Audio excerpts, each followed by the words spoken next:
जिद है जीतने की खुद से, मुझे खुद को ही हराना है। मैं हिस्सा नहीं किसी भीड़ का, मेरे भीतर एक ज़माना है। इन सुंदर पंक्तियों के साथ मैं किरण आपके अपने YouTube चैनल साहित्यिक सोष्ठों में एक बार पुनः आप सभी का हार्दिक स्वागत करती हूँ। आज एक बहुत ही रोचक और बहुत ही ज़्यादा इम्पोर्टेंट टॉपिक लेकर के मैं आपके सामने उपस्थित हुई हूँ, जो किसी भी लेवल की परीक्षा हो उसमें अछूता नहीं रहता है। तो चलिए आज हम पढ़ने जा रहे संधि। संधि, इस शब्द में भी संधि है, कौन सी वो आप स्वयं पता करके मुझे कमेंट बॉक्स में कमेंट जरूर करना। तो चलिए आज हम जानते हैं संधि क्या है।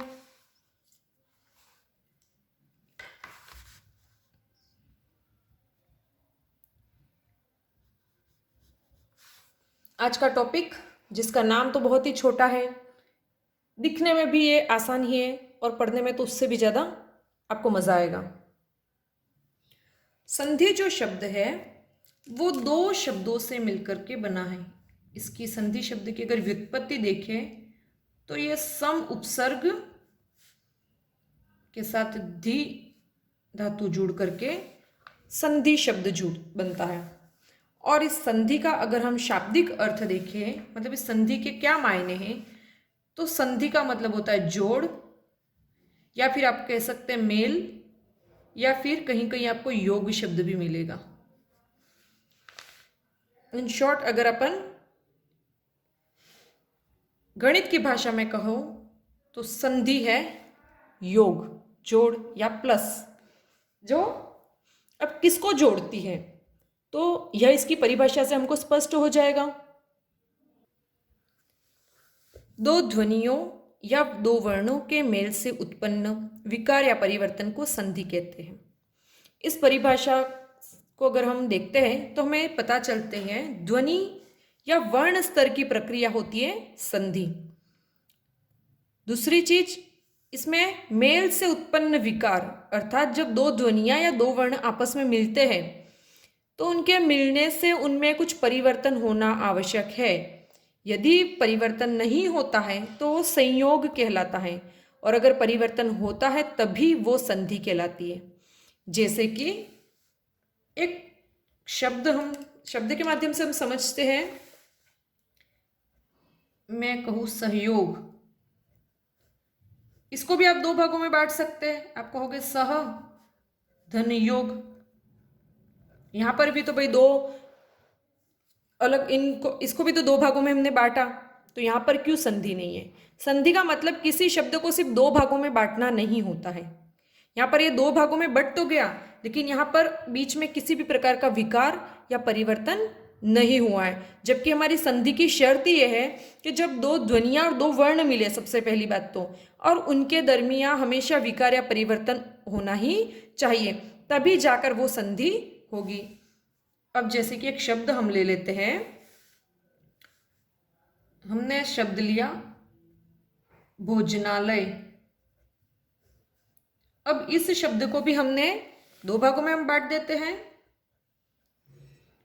भोजन धन आलय।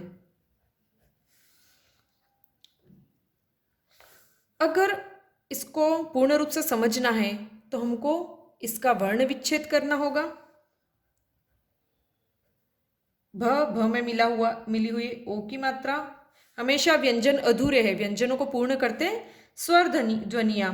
ज में मिला हुआ है अ, फिर न, और न में मिला हुआ है अ।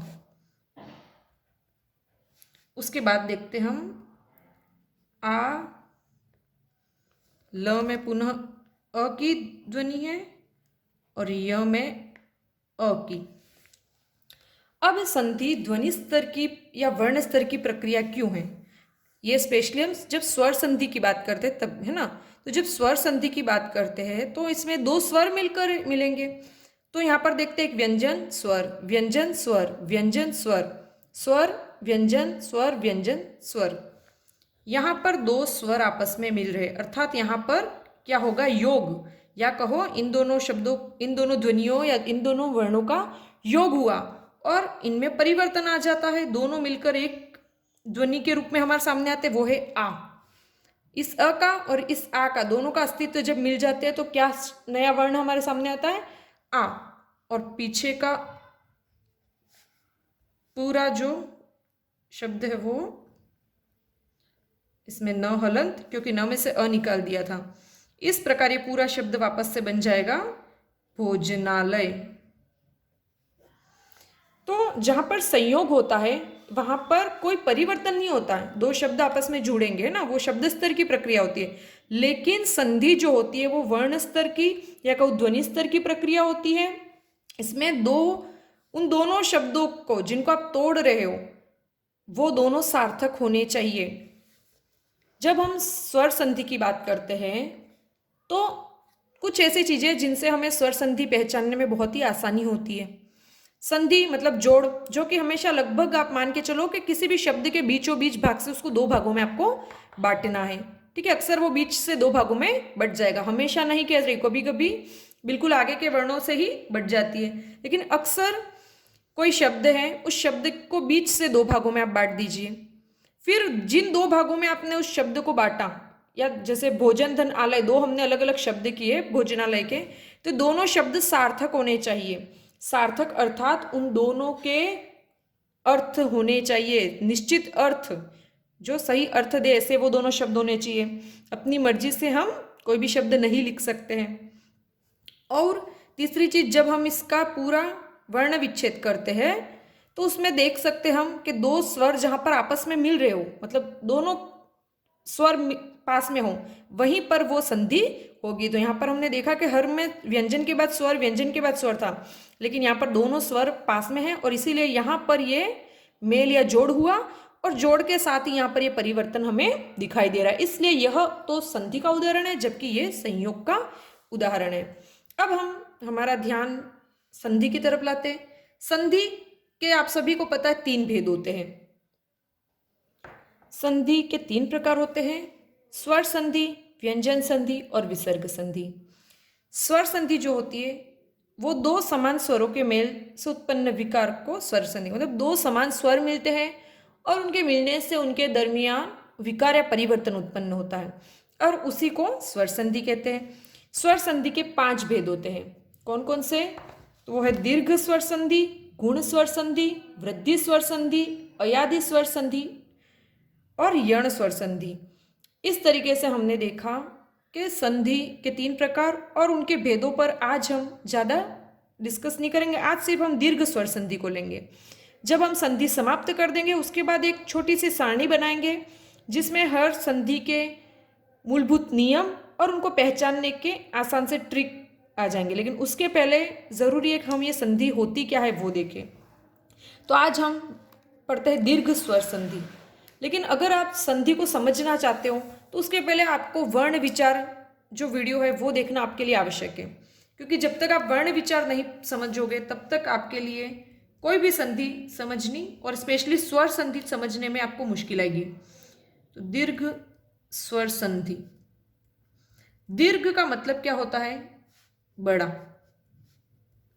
तो यहां पर जब वर्णों का आपस में मेल होता है और वो अपने दीर्घ रूप में परिवर्तित हो जाते हैं, वहां पर दीर्घ स्वर संधि होती है। स्वर संधि पढ़ने के पहले परीक्षा में संधि से संबंधित जो प्रश्न होते हैं उनके क्या टाइप से ये समझना हमारे लिए बहुत ही जरूरी होता है। संधि में मुख्यतः 4 या 5 प्रकार के प्रश्न बनते हैं। सबसे पहला जो प्रश्न बनता है उसमें पूछा जाता है कि किस विकल्प में सही संधि हुई है अथवा नहीं हुई है। इसमें 4 ऑप्शंस देंगे जिसमें वो 4 संधि विच्छेद देगा। 3 संधि विच्छेद या तो सही होंगे या फिर 3 संधि विच्छेद गलत होंगे। एक सही और एक गलत की पहचान आपको करनी होती है। दूसरा टाइप जो होता है प्रश्न पूछने का संधि का, उसमें वो करेगा किसी शब्द विशेष को दे देगा और उसमें कौन सी संधि है पूछेगा, अर्थात संधि का नाम तब हमको बताना होगा।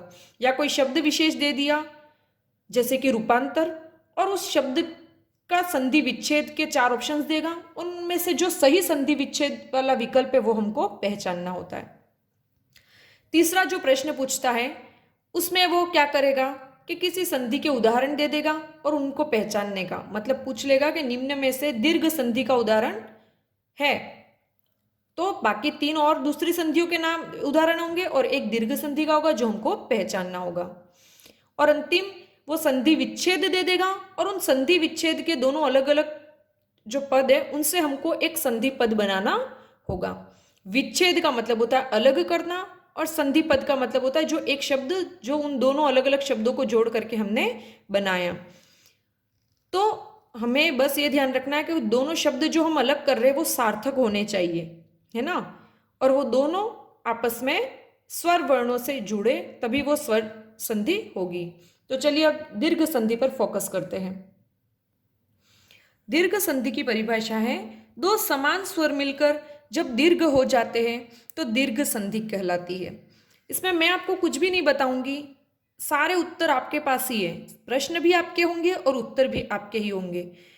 अब दीर्घ संधि में जो हम एग्जाम्पल्स जो शब्द पढ़ते हैं, नियम पढ़ते हैं, उनमें आने वाले वर्ण वही वर्ण क्यों हुए, ये देखने के लिए हमको थोड़ा सा वर्ण विचार टॉपिक पर जाना पड़ेगा। हिंदी में स्वर कितने होते हैं? हिंदी में अगर स्वरों की बात करें तो कुल स्वर होते हैं हमारे 11, ठीक है। उन 11 स्वरों को हमने क्या किया था, 2 भागों में बांटा था। एक तो था लघु स्वर और दूसरे होते दीर्घ स्वर। तो जो लघु स्वर है और उन दीर्घ स्वर, ठीक है, इन 2 भागों में हमने स्वरों को जब हम पढ़ते हैं तो उनका वर्गीकरण 2 भागों में हम करते हैं। जो लघु स्वर है या जिनको मूल स्वर भी कहते हैं, ये है संख्या में 4, अ, ई, उ और री। लघु स्वर है 4 और दीर्घ स्वर हमारे होते हैं 7। अब ये जो दीर्घ स्वर है उनको हमने 2 भागों में बांटा है। एक तो हमने कहा है यौगिक और दूसरे है हमारे संयुक्त। संयुक्त जो है, यौगिक जो है उनकी संख्या है 3, जबकि संयुक्त दीर्घ स्वरों की संख्या है 4, ठीक है। अब इनका ये जो वर्गीकरण है लघु या दीर्घ, है ना, ये मात्रा काल की दृष्टि से, मात्रा किसे कहते हैं, स्वरों के उच्चारण में लगने वाले समय को हम कहते हैं मात्रा, ठीक है। तो अ का अगर दीर्घ रूप कहूं या फिर मैं कहूं कि अ बोलने में जितना समय लगता है उससे दुगुना समय हमें क्या बोलने में लगता है, तो वो है आ। ई के साथ भी यही चीज है, ऊ का भी रूप और री का रूप। लेकिन जो ये री का ये वाला रूप है वो संस्कृत साहित्य में प्रयुक्त होता है, हमारे हिंदी में यह रूप हमारे प्रयुक्त नहीं होता है। इसलिए जब हम दीर्घ संधि पढ़ते हैं तब हमको अ, ई और ऊ के उदाहरण की हम बात करते हैं। अब आप कहोगे कि भाई दीर्घ स्वर के तो रूप है संयुक्त भी, जिसके अंतर्गत आते ए, ऐ, ओ और औ, लेकिन इनको हम यहां पर क्यों नहीं ले रहे, क्योंकि जो अ ए है वो कैसे बनता है, अ के साथ हम मिलाते हैं ई। अभी जो ऐ है वो बनता है अ के साथ ए, ओ जो है वो अ के साथ ऊ और औ जो है वो अ के साथ ओ जुड़ करके बनता है। ये हमारे अगली संधि में जरूर प्रयुक्त आएंगे, लेकिन इस संधि में हमको इनका प्रयोग नहीं करना है। मैं सिर्फ आपको यूं ये बताना चाहती थी कि यहाँ पर दीर्घ स्वर यही प्रयुक्त क्यों किए, क्योंकि हमारी परिभाषा भी क्या कहती है, 2 समान स्वर मिलकर दीर्घ रूप हो जाते हैं। जब अ अपने ही समान स्वर या कहूँ सवर्ण के साथ मिलता है तो वो आ बन जाता है, ई अपने सवर्ण के साथ मिलता है तो ई बन जाता है और ऊ अपने सवर्ण के साथ मिलता है तो ऊ बन जाता है।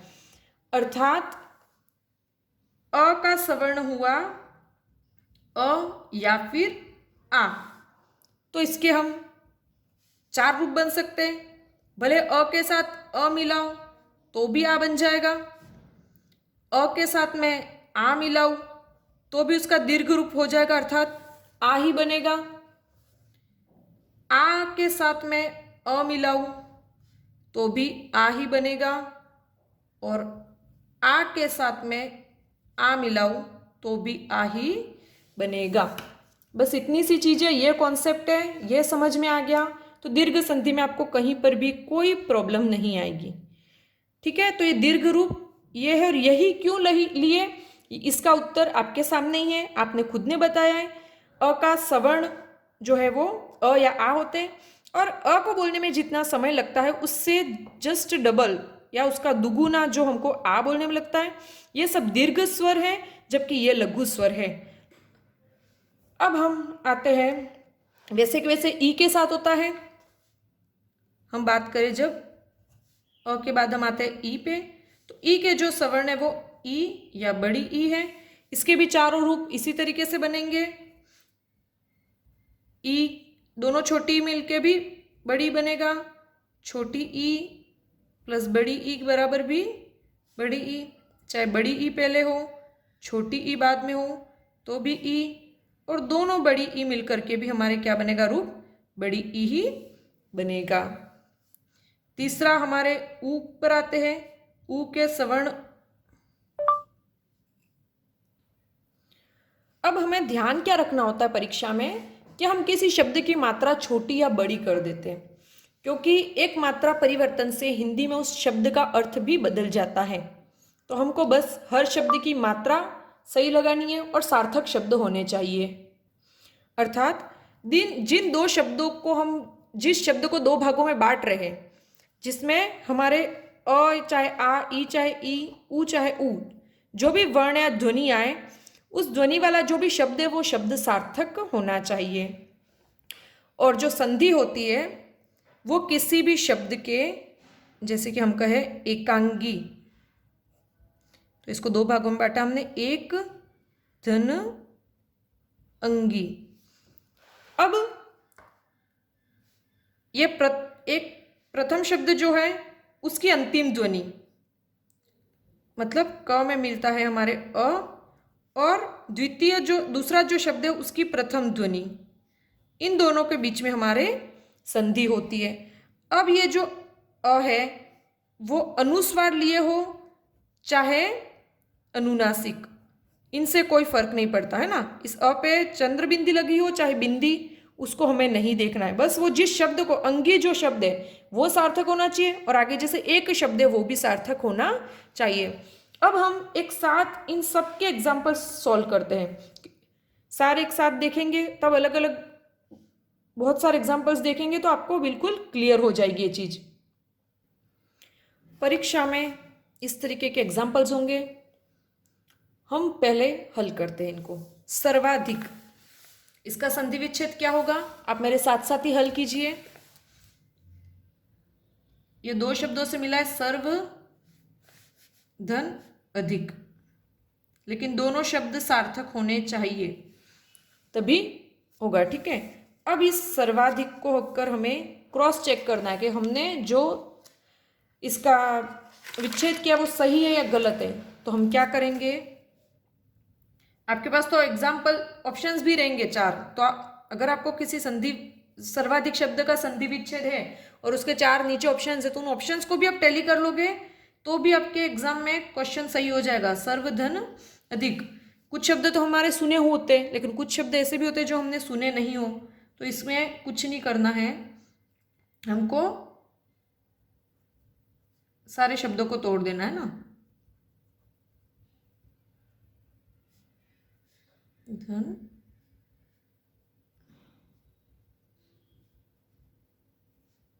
तो इस तरीके से हमारा ये सर्व और अधिक बनता है, दोनों जगह अ है, दोनों अ मिलकर आ बन जाते हैं। तो यहाँ आगे का पूरा शब्द स में अ जुड़ा, स पूरा बन गया, र आधा व आधा है, तो लेकिन हम इसको इस तरीके से लिख सकते हैं। पीछे है हमारे ध में ई की मात्रा छोटी और क, अब ये आ जो है वो हमारे आगे के जो आधे व्यंजन में जुड़ जाएगा, तो आ की मात्रा जुड़ते ही ये बन गया शब्द वापस से सर्वाधिक। तो उसको तोड़ करके भी देखो और तोड़ करके वापस उसको जोड़ दो, तो आपके लिए आसानी हो जाएगी।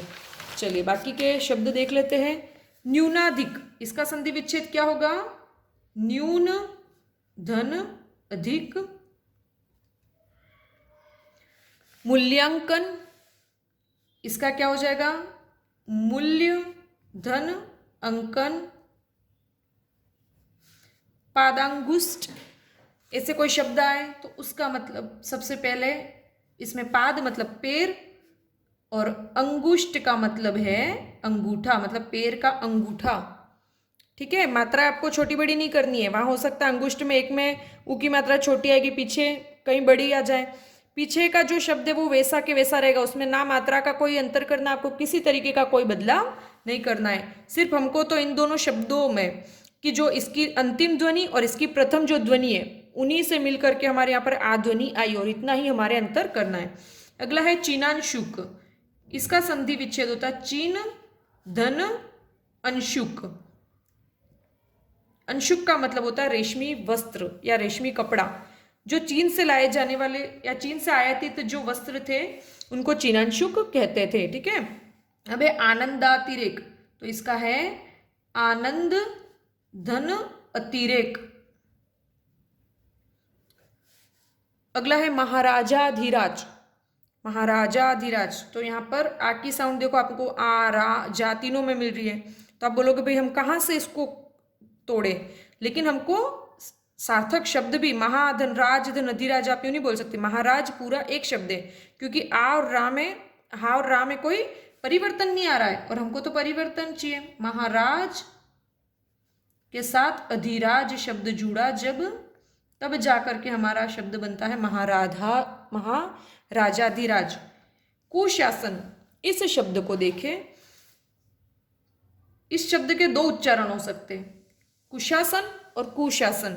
ठीक है, एक तो बनता है कुधन शासन अर्थात बुरा राज्य, यहाँ पर ये कु जो है वो उपसर्ग है ना, और दूसरा हम इसकी संधि करते हैं, तब हम इसका लिखेंगे कुश धन आसन।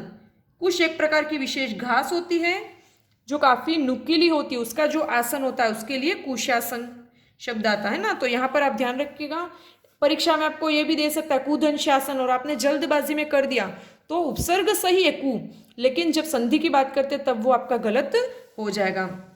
पश्चिमाकाश, देखो हम संधि तो सिर्फ उच्चारण पर ध्यान दे तभी हम आराम से कर सकते हैं। पश्चिमाकाश, तो यहाँ पर बोलते ही हमारे दो शब्द अलग हो रहे, पश्चिम धन आकाश।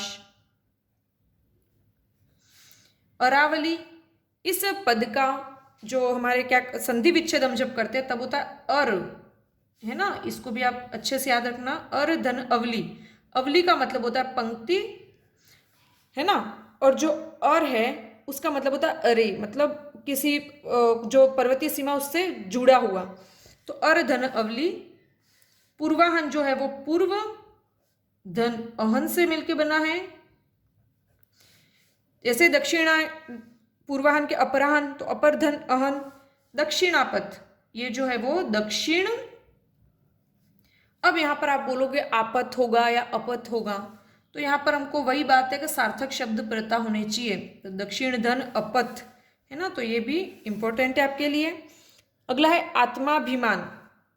अब यहां पर आप क्या करोगे, आत्मा या आत्म, तो आत्मधन अभिमान मतलब खुद का जो अभिमान होता है, स्वाभिमान का ही स्वधन अभिमान, आत्माभिमान, आत्मधन अभिमान। तो पर ये आत्म जो शब्द है वो खुद के लिए है, यहाँ पर आत्मा नहीं होगा। ठीक है, आत्मधन अभिमान, तो इसीलिए बिल्कुल मिलते जुलते ऑप्शंस में आपको शब्द मिलेंगे, तब विकल्प में आपको आत्माधन अभिमान भी मिलेगा, आत्मधन अभिमान भी मिलेगा, तब आपको कंफ्यूजन नहीं होना चाहिए। अगला है देवांगना, तो ये जो पद बना है वो देव धन अंगना से मिलकर के बना है। हिमाद्री, हिम धन अद्री, है ना, आद्री नहीं करना है, अद्री का मतलब होता है पर्वत। तो यहां पर तो हमने संधि पद था उसका हमने संधि विच्छेद किया।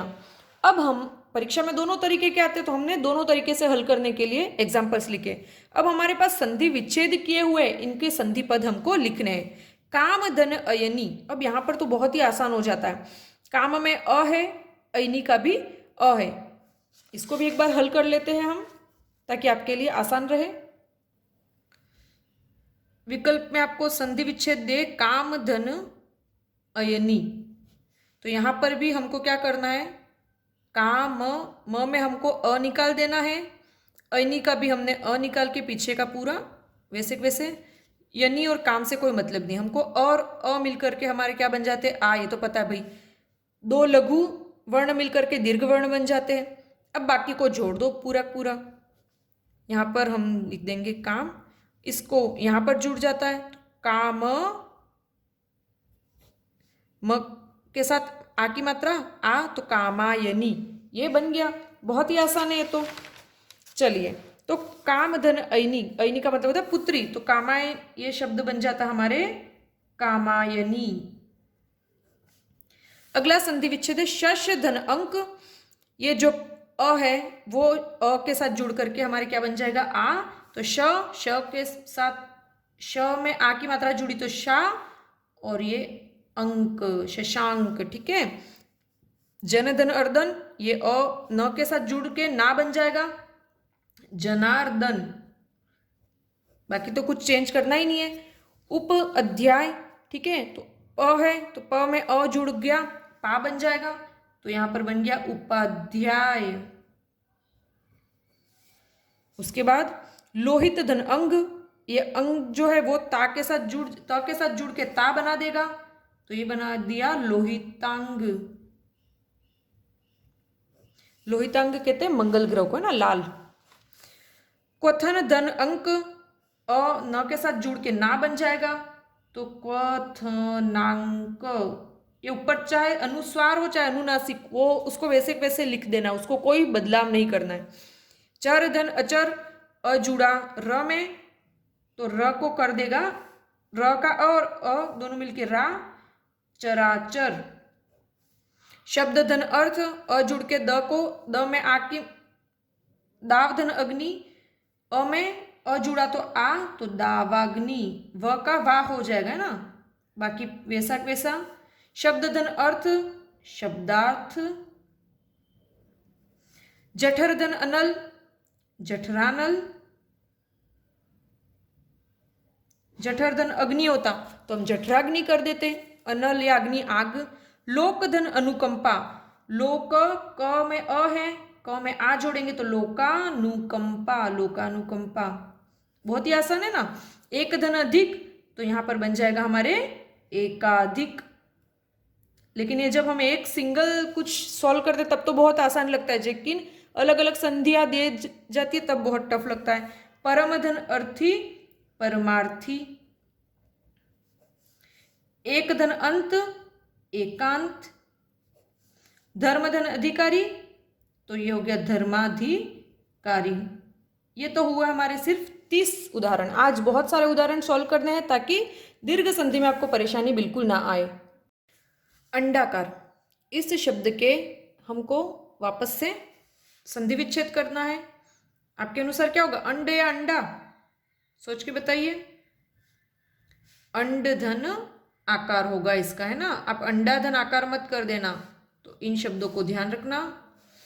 प्राणायाम, इसका क्या होगा, प्राण धन आयाम, आयाम शब्द होता है सार्थक, है ना, आयाम नहीं होता है, तो यहां पर आपको आयाम शब्द याद रखना है।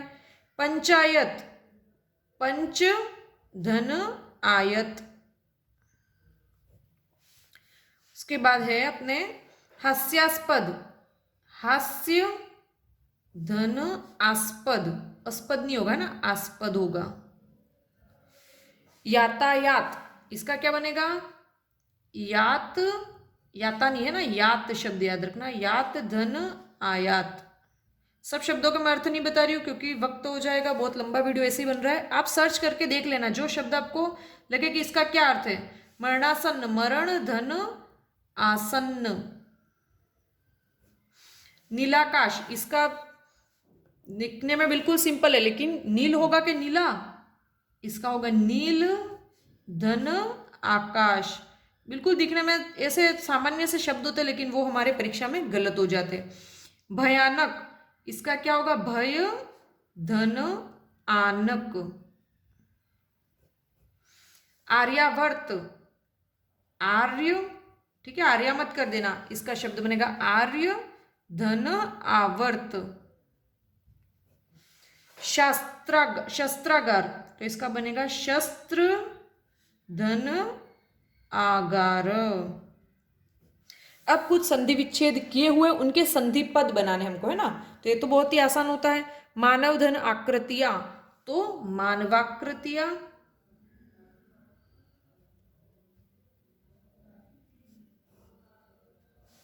परम धन आचार्य, अ में आ जुड़ा तो परम का मां और फिर चार्य वैसा के साथ परमाचार्य। धर्म धन आत्मा, धर्मात्मा, साथ साथ में मेरे बोलते जाइए। भावधन आडंबर, क्या बनेगा, भावाडंबर। विच्छेद किया होगा तो संधि पद बना दो, बहुत आसान हो जाता है। हृदय धन आकाश, हृदयाकाश। पुण्य धन आत्मा, पुण्यात्मा। मात्राओं को कहीं छोटी बड़ी चेंज नहीं करना है ना। धर्म धन आकाश, धर्माकाश। सत्य धन आग्रह, सत्याग्रह, ये शब्द बहुत सुना होगा। वस्त्र धन आभूषण, वस्त्राभूषण। भाव धन आवेश, भावावेश। और यहां पर है आम धन आशय, आमाशय। चलिए, नीचे एक प्रश्न दिया है, निम्न शब्दों में से संधि रहित पद या शब्द छाटिए। मतलब जिस किसमें संधि नहीं है, शवाधान, प्रधान, प्रावधान या गर्भाधान। देखो शब्द बिल्कुल ऐसा लग रहा है देखने में जैसे एक, बिल्कुल। तो हम इनको अलग करते हैं। सबसे पहला है शवाधान, शवाधान। इसके क्या सार्थक शब्द बनेंगे, दो, शव धन आधान। आधान मतलब स्थापित करना, है ना। दूसरा है प्रधान। तीसरा है हमारे प्रावधान। और चौथा है हमारे गर्भाधान। चारों शब्द लिख दिए हमने। गर्भाधान का हो जाएगा गर्भ धन आधान, अधान मत करना है ना, आधान। प्रावधान का इसका क्या बनेगा, देखो, प्र धन अवधान, है ना। और यहां पर ये जो है वो प्रधान शब्द ही है, अर्थात हम दो शब्द यहां पर देख सकते हैं, प्रधान और प्रावधान। आपको लगेगा भाई यहां पर भी उपसर्ग है, ये प्रधान तो मूल शब्द है, ठीक है। ये प्र में अ मिला और अ वर्ग के आ हो गया। गर्भ में अ और पीछे आ, दोनों आ मिले। शव में अ और आ मिलके आ बने। लेकिन ये जो प्रधान शब्द है उसमें ये शब्द ही है, मूल शब्द है प्रधान, है ना, इसमें संधि नहीं है। तो यहाँ पर हमारे क्या हो गया, जो ये प्रधान है वो संधि रहित पद या शब्द है। और कभी कभी ऐसे भी हो सकता है गर्भाधान, शवाधान और इससे मिलता जुलता कोई और शब्द के साथ प्रावधान वर्ड आपको दे दे और बोले कि भाई इनमें से उपसर्ग वाला शब्द छाटिए, तो तब आपको प्रावधान उपसर्ग में लेना होगा। और एग्जांपल्स देख लेते हैं। पुरावशेष, इसका क्या होगा, पूर या पूरा क्या होगा बताइए। तो पूरा धन अवशेष, बस ये सही शब्द क्या है वो आपको ध्यान रखना है ना, तो ये भी बहुत इंपॉर्टेंट है।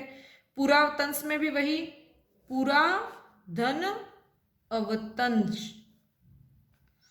द्राक्षारिष्ट, अब इसका क्या बनेगा, द्राक्ष या द्राक्षा, तो सही शब्द है द्राक्षा, है ना। तो ये भी आप याद रखिएगा, द्राक्षा धन अरिष्ट।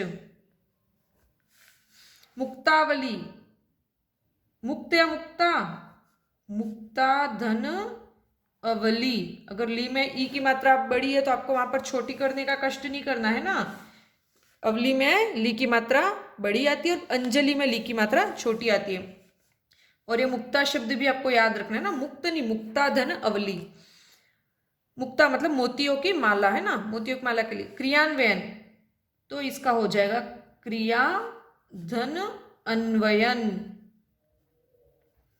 हस्तांतरण, हस्त, हस्त मतलब हाथ, अंतरण, हस्तांतरण, स्थानांतरण, ये सारे शब्द, ये नीचे स्थानांतरण, स्थान, धन, अंतरण।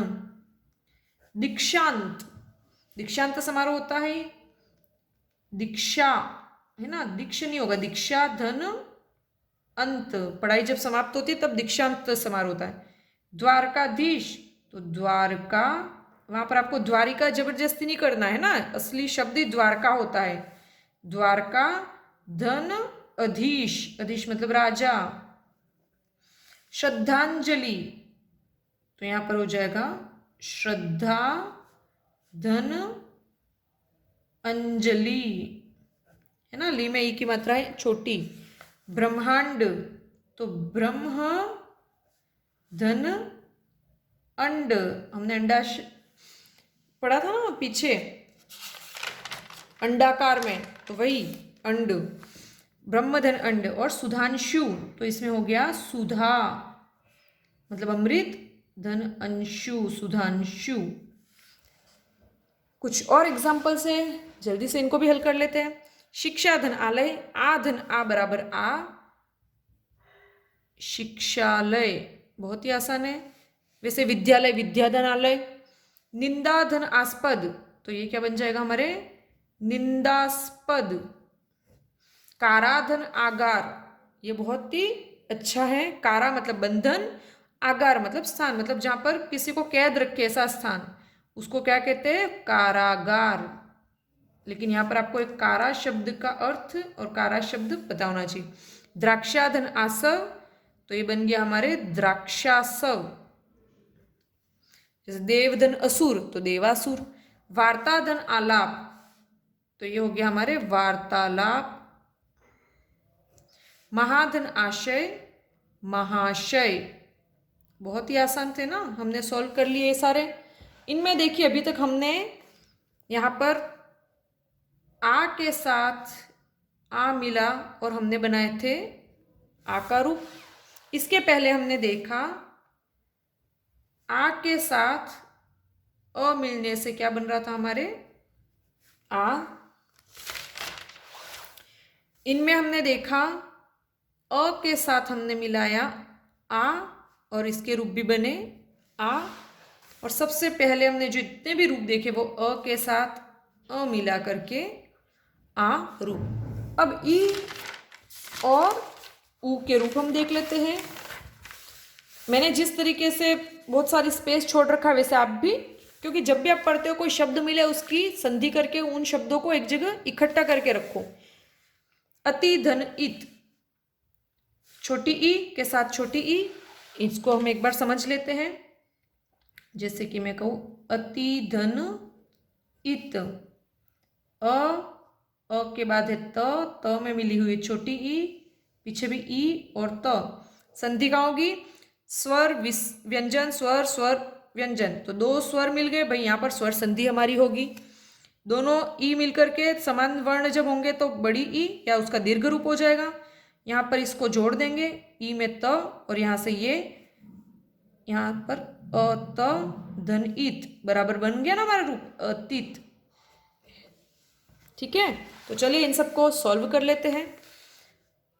छोटी ई थी तो बड़ी होगी। अब ये ध्यान रखना कि अति में ई की मात्रा आपको छोटी लगानी है। प्राप्ति धन इच्छा, तो प्राप्ति में ती की मात्रा जो छोटी थी वो बस बड़ी हो जाएगी, तो ये बन जाएगी हमारे प्राप्तिच्छा। प्रति धन इक, तो प्रतीक। जब भी आप अपना नाम लिखे तो देख लेना उसमें कोई संधि हो रही है। महेंद्र, अब हमारे मही शब्द हम कैसे लिखे, तो मही में ई की मात्रा बड़ी होती है जिसका मतलब होता है पृथ्वी, और इंद्र में ई की मात्रा हमेशा छोटी होती है। तो इस तरीके से पृथ्वी के जो राजा है उसको कहते हैं महेंद्र। कविंद्र, कवि में ई की मात्रा हमेशा छोटी होती है ना, ये चीज हमको ध्यान रखनी है। धन इंद्र। योगिंद्र, यह जो वो योगी या कहे कि योगी न, जिसमें न जो है वो लुप्त हो जाता है, उसका लोप हो जाता है, धन इंद्र से बना हुआ है। अधीन, अधीन जो है वो अधि धन इन से बना है जिसमें धी में ई की मात्रा छोटी। अब देखते आगे अभिप्सा, अभी धन इप्सा, इससे क्या पद बनेगा हमारे संधि पद अभिप्सा। बस ई की मात्रा छोटी होगी तो बड़ी करनी है। परि धन इक्षित, दोनों को एक साथ परि धन इक्षित परीक्षित एक साथ ही बोलते ही हमारे संधि तो समझ में आ जाती है, कुछ भी नहीं करना है बोलने, आधी चीजें तो हम बोलकर ही समझ सकते हैं। परिधन इक्षित परीक्षित। वी धन इक्षण, वी में ई जोड़ देंगे तो वी में ई की मात्रा बड़ी और क्षण वैसा वैसा, तो ये शब्द बन गया हमारे विक्षण। आगे गिरीश है। अब गिरी में ई की मात्रा कौन सी होगी?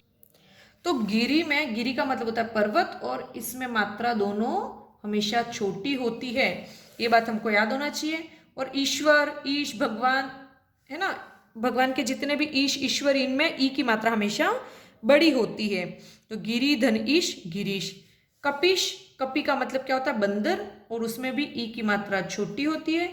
कपि धन ईश कपिश।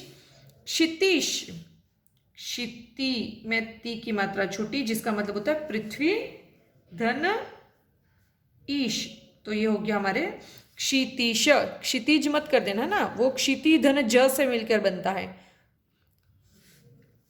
महेंद्र, मही धन इंद्र, ठीक है। तो महती धन इच्छा, तो इसमें भी महतीच्छा ई हट जाएगा क्योंकि वो ई इस ई में मिल गया है। यति धन इंद्र यतीन्द्र, वैसे ही शची धन इंद्र, तो ये हो गया शचिंधन इंद्र, शचींद्र। शची इंद्र की पत्नी का नाम है। सुधी धन इंद्र। अब देखो यहां पर सुधी दो होते हैं, एक तो सुधी ये, इसका मतलब होता है चेतना या शुद्ध, है ना। और यहां पर हमको लेना है सुधी मतलब बुद्धि धन इंद्र, तो ये शब्द हमको पता होना चाहिए। सती धन ईश सतीश, तो सती माँ पार्वती का एक नाम है। धन ईश सतीश शब्द बन गया हमारे। श्रीश में श्री, ये भी कंफ्यूज होते हैं बच्चे, श्री धन ईश। फणीश्वर में फणी मतलब फणी धन ईश्वर, ये नागेश्वर के लिए होता है। फणी मतलब नाग धन ईश्वर। और रजनीश, रजनी मतलब रात्रि धन ईश। तो यहां पर हमने देखा ई धन ई बराबर ई, यहां पर रूप चले। यहां पर आकर हमारे बड़ी ई के साथ हमने छोटी ई मिलाया तो भी हमारे बड़ी बना। फिर छोटी ई के साथ बड़ी ई तो भी बड़ी, और यहाँ पर आकर बड़ी ई के साथ बड़ी ई बराबर बड़ी। तो ई के चारों रूप हमने यहाँ पर देखे। अब बारी आती है ऊ के रूप देखने की। कटु धन उक्ति, कटुक्ति, इसको एक बार हल कर लेते हैं। कटु धन उक्ति।